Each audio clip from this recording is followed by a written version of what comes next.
I'm Marcus Blake here at the studio of That Nerd Show, and we are speaking with director Aimee Long about her film, A Shot Through the Wall. Aimee, thank you for joining us today. I want to jump right into and talk about this film. It's kind of a politically charged film with everything that's going on right now. So tell us a little bit about this film. So my film is about an Asian American cop whose life unraveled after he accidentally shot an innocent Black man through the wall in Brooklyn. And this is actually based off of a real incident that happened years ago, right? It's inspired by the incident. Or inspired. Okay. Yeah. It's kind of funny. We're starting to come across more and more about these films that kind of add a different take on, unarmed people getting killed by cops.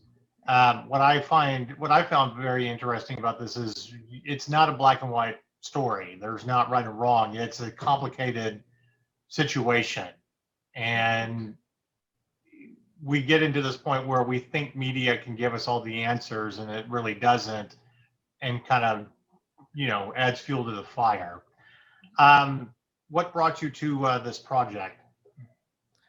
So there was that incident that happened in 2014 where an Asian American cop accidentally shot, where his bullet ricocheted into an innocent bystander's life. And when the incident happened, it just fueled this big debate within the Asian American community. I remember going home for dinner with a bunch of family friends, and at the dinner table, people were talking about whether. So this was just after the verdict came out, where this Asian American cop was indicted, and Right. That was the first time a cop was indicted in 12 years. And so anyways, at the dinner table, half of the people were talking about how this man was a scapegoat, and the other half was talking about as Asian Americans, we're just asking the same white privilege the other cops were getting. So I thought that was a really interesting way to explore where I stand as an Asian American in the spectrum of racism today in America. It's interesting how family dynamics and conversations can usually inspire the great stories. Sure. So yeah, I remember when all that happened, and again, before we did That Nerd Show, I came from the world of politics and had a political radio show and stuff like that. And I remember getting into early debates about this. And again, you are dealing with such a complicated situation. It isn't, not every incident's not the same. Right. There's always extenuating circumstances. And then, we often forget that, it's beyond just a white man and a black man and all that there are other races involved. I wanted to not oversimplify a situation like this. I think it's a systemic problem, and I don't have all the answers, where I don't have any of the answers. I just wanted to start a conversation. I think the first step to fixing a problem is to talk about it. So that's what I was trying to do, just to open up and talk about a very uncomfortable topic for many of us. Right. No, and that's how you get the ball rolling for change anyway, if you can start having those difficult conversations. Did your perspective change throughout the making of this film? That's a really interesting question, actually.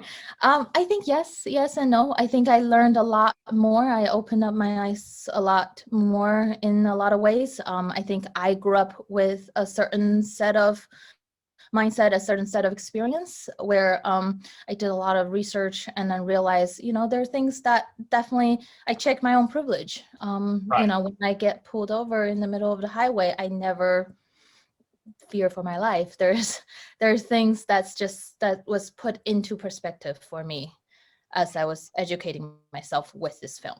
Well, we often talk about the journey of every filmmaker, that once I think, and it's probably the case of any artist, whether you're writing or whatever you're creating, that you have one perspective, and then how it might change with your journey once you get to the end.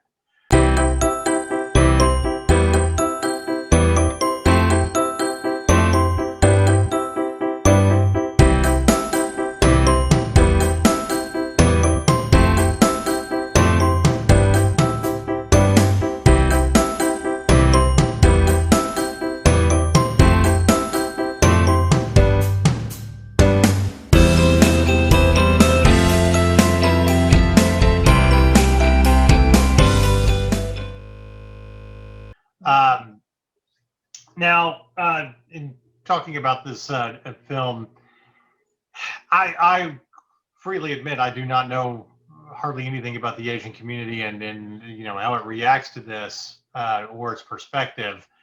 Um, so my question comes to going through this and talking about it. Is this something that kind of changed that conversation among your family if they have seen the film? That's a very good question. You're very perceptive. Well, my family hasn't. Not all of them. Some Okay. of them, yeah. My close families, my mom has seen the film. None of my extended family has seen the film. I think my mom saw an earlier cut. I think she wasn't super impressed as a Chinese mom would be. And but it's really interesting because I think to me it was really important to just show the world the story and see what they think out there. But yes, you're right. I haven't. No, I have not. I have not had the courage to show all my family about this. Um, Yeah. now, is this your first feature? Yes, this is my first Okay. feature. Yes. I want to talk about the casting process of Okay. trying to find the right cast to tell this story.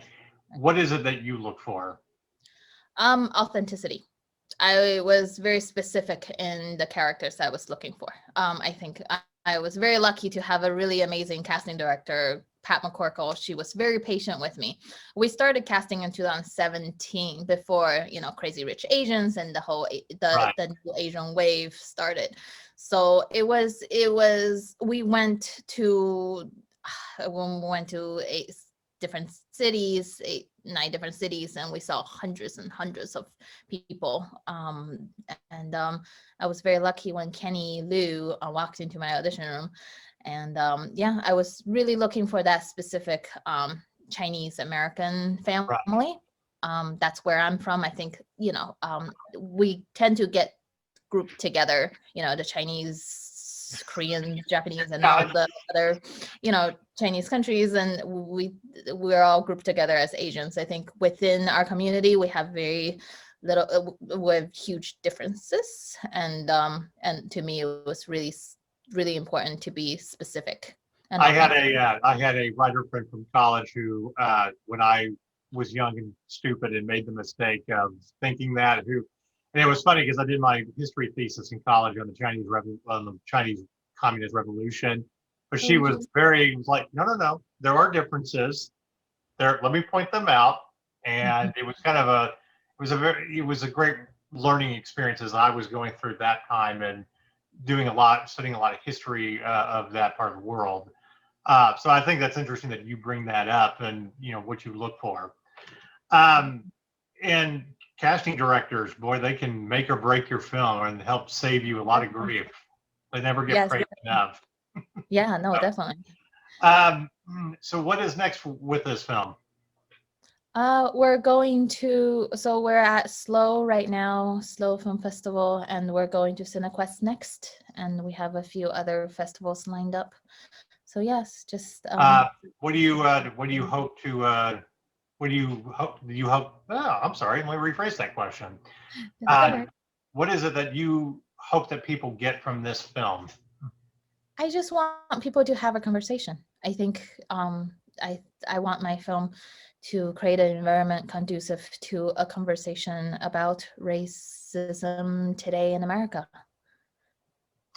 Civil conversation, because I think we have to keep reminding people, no, civil conversation. We don't have to fight. Oh, definitely. Of course.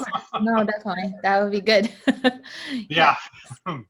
All right. So I got time for one more question. We're going to give you your nerd question. We're going to test your nerd credibility here. Okay. All right. If you could have a weapon of choice or a superpower from within the nerd universe to fight the forces of evil, what would you choose?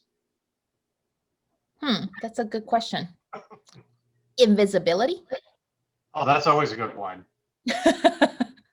I feel like if you're ever doing a documentary, that's the perfect super ability that you want, just to be able to get the conversations that they would Oh, never totally. get in person.